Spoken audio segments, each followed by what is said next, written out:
Се повеќе се продлабочува јазот меѓу шефот на државата и шефот на владата. Барем таков е впечатокот на јавноста во последно време, откако Пендаровски јавно почна да говори за политиките на власта, со кои тој не се согласува.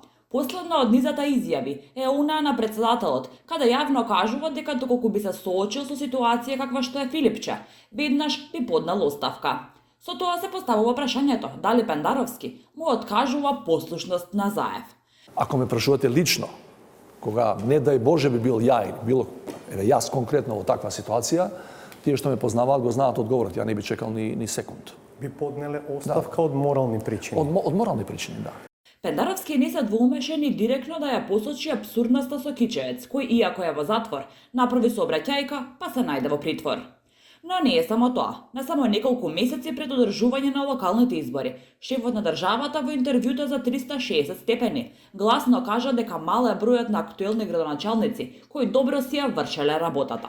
Без да набројувам имиња, од оваа структура, зборам за кај што сум бил ја, член и активист долги години, за колкумина од тие 60 градоначалници што беа избрани 2017, денеска би рекле како граѓани. Да, некако, мој граѓан, би рекле, добро одработи. Па не, да не лицитирам со цифри се и со проценти, меѓутоа, за малкумина. Ваквите изјави веднаш ги предизвикаа заштитниците на политиките на власта, со толкување дека председателот на државата има амбиција за лидерска позиција во СДСМ по евентуалниот пораз на Заев на локалните избори.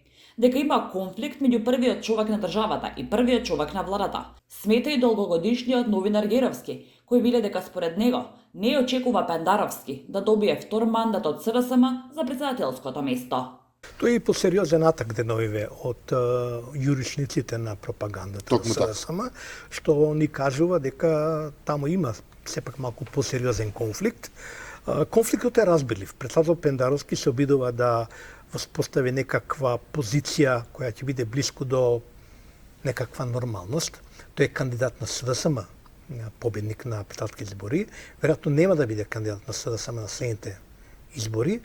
И сега мислите дека тоа е веќе јас регулирано? Скоро убеден дека така ќе биде.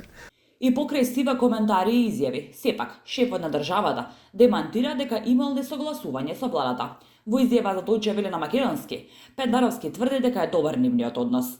Да бидам уште попрецизен, за овие скоро 2,5 години никогаш не сум добил ни јавна ни приватна забелешка од владата за одредени мои изјави и постапки, поинаку и не може да биде, затоа што со клучните луѓе во владата начело со премиерот Заев се познаваме долги години и имаме поминато се и се што, и на улиците, и во институциите, и во борбата за подобар живот. И покрај демантирањето на председателот, сепак е јасно дека препирање меѓу него и Заев има. А тие започнаа уште лани во ноември, кога премиерот кажа дека неговата партија за председателската функција кандидирала неискусен политичар.